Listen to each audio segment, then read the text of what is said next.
سو خداوند نے اس دن اسرائیلیوں کو رہائی دی اور لڑائی بیت آون کے اس پار تک پہنچی۔ لڑائی کے بعد کے واقعات۔ اور اسرائیلی مرد اس دن بڑے پریشان تھے، کیونکہ ساؤل نے لوگوں کو قسم دے کر یوں کہا تھا کہ جب تک شام نہ ہو اور میں اپنے دشمنوں سے بدلہ نہ لے لوں، اس وقت تک اگر کوئی کچھ کھائے تو وہ ملعون ہو۔ اس سبب سے ان لوگوں میں سے کسی نے کھانا چکھا تک نہ تھا، اور سب لوگ جنگل میں جا پہنچے، اور وہاں زمین پر شہد تھا۔ اور جب یہ لوگ اس جنگل میں پہنچ گئے تو دیکھا کہ شہد ٹپک رہا ہے، پر کوئی اپنا ہاتھ اپنے منہ تک نہیں لے گیا، اس لیے کہ ان کو قسم کا خوف تھا۔ لیکن یونتن نے اپنے باپ کو ان لوگوں کو قسم دیتے نہیں سنا تھا، سو اس نے اپنے ہاتھ کے عصا کے سرے کو شہد کے چھتے میں بھونکا اور اپنا ہاتھ اپنے منہ سے لگا لیا، اور اس کی آنکھوں میں روشنی آئی۔ تب ان لوگوں میں سے ایک نے اس سے کہا کہ تیرے باپ نے لوگوں کو قسم دے کر سخت تاکید کی تھی اور کہا تھا کہ جو شخص آج کے دن کچھ کھانا کھائے وہ ملعون ہو، اور لوگ بے دم سے ہو رہے تھے۔ تب یونتن نے کہا کہ میرے باپ نے ملک کو دکھ دیا ہے، دیکھو میری آنکھوں میں ذرا سا شہد چکھنے کے سبب سے کیسی روشنی آئی۔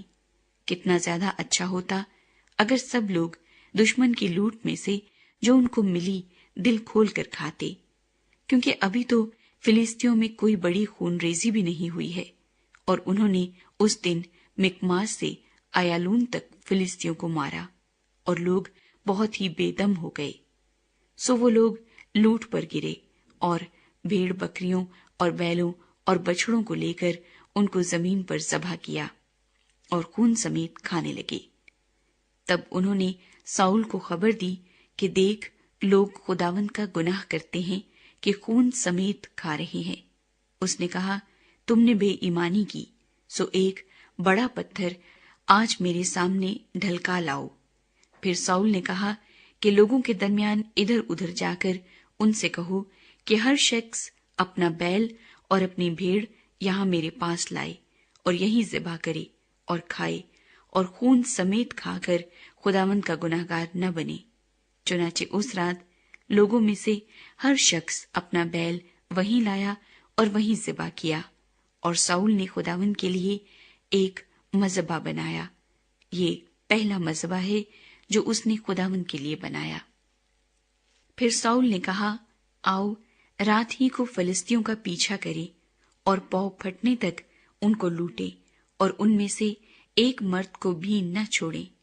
انہوں نے کہا جو کچھ تجھے اچھا لگے سو کر۔ تب کاہن نے کہا کہ آؤ ہم یہاں خدا کے نزدیک حاضر ہوں، اور ساؤل نے خدا سے مشورت لی کہ کیا میں فلسطینیوں کا پیچھا کروں؟ کیا تو ان کو اسرائیل کے ہاتھ میں کر دے گا؟ پر اس نے اس دن اسے کچھ جواب نہ دیا۔ تب ساؤل نے کہا کہ تم سب جو لوگوں کے سردار ہو یہاں نزدیک آؤ اور تحقیق کرو اور دیکھو کہ آج کے دن گناہ کیوں کر ہوا ہے، کیونکہ خداوند کی حیات کی قسم جو اسرائیل کو رہائی دیتا ہے، اگر وہ میرے بیٹے یونتن ہی کا گناہ ہو وہ ضرور مارا جائے گا۔ پر ان سب لوگوں میں سے کسی آدمی نے اس کو جواب نہ دیا۔ تب اس نے سب اسرائیلیوں سے کہا تم سب کے سب ایک طرف ہو جاؤ، اور میں اور میرا بیٹا یونتن دوسری طرف ہو جائیں گے۔ لوگوں نے ساؤل سے کہا جو تو مناسب جانے سو کر۔ تب ساؤل نے خداوند اسرائیل کے خدا سے کہا حق کو ظاہر کر دے۔ سو چٹھی یونتن اور ساؤل کے نام پر نکلی اور لوگ بچ گئے۔ تب ساؤل نے کہا کہ میرے اور میرے بیٹے یونتن کے نام پر کرہ ڈالو۔ تب یونتن پکڑا گیا، اور ساؤل نے یونتن سے کہا مجھے بتا کہ تو نے کیا کیا ہے۔ یونتن نے اسے بتایا کہ میں نے بے شک اپنے ہاتھ کے عصا کے سرے سے ذرا سا شہد چکھا تھا، سو دیکھ مجھے مرنا ہوگا۔ ساؤل نے کہا خدا ایسا ہی بلکہ اس سے بھی زیادہ کرے، کیونکہ اے یونتن تو ضرور مارا جائے گا، تب لوگوں نے ساؤل سے کہا، کیا یونتن مارا جائے جس نے اسرائیل کو ایسا بڑا چھٹکارا دیا ہے؟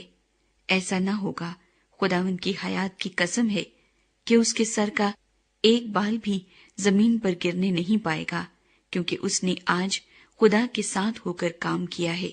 سو لوگوں نے یونتن کو بچا لیا اور وہ مارا نہ گیا، اور ساؤل فلسطیوں کا پیچھا چھوڑ کر لوٹ گیا اور فلسطی اپنے مقام کو چلے گئے۔ ساؤل کا دور حکومت اور خاندان۔ جب ساؤل بنی اسرائیل پر سلطنت کرنے لگا تو وہ ہر طرف اپنے دشمنوں یعنی مواب اور بنی امون اور ادوم اور زوبا کے بادشاہوں اور فلسطینیوں سے لڑا، اور وہ جس طرف رجوع ہوتا ان کا برا حال کرتا تھا، اور اس نے بہادری کر کے امالیکیوں کو مارا اور اسرائیلیوں کو ان کے ہاتھ سے چھڑایا جو ان کو لوٹتے تھے۔ ساؤل کے بیٹے یونتن اور اسوی اور ملکیشوا تھے، اور اس کی دونوں بیٹیوں کے نام یہ تھے، بڑی کا نام میرب اور چھوٹی کا نام میکل تھا۔ اور ساؤل کی بیوی کا نام اخی نوئم تھا جو اخی ماس کی بیٹی تھی، اور اس کی فوج کے سردار کا نام ابنیر تھا جو ساؤل کے چچا نیر کا بیٹا تھا۔ اور ساؤل کے باپ کا نام کیس تھا، اور ابنیر کا باپ نیر ابییل کا بیٹا تھا۔ اور ساؤل کی زندگی بھر فلسطینیوں سے سخت جنگ رہی، سو جب ساؤل کسی زوراور مرد یا سورما کو دیکھتا تھا تو اسے اپنے پاس رکھ لیتا تھا۔ امالیکیوں کے خلاف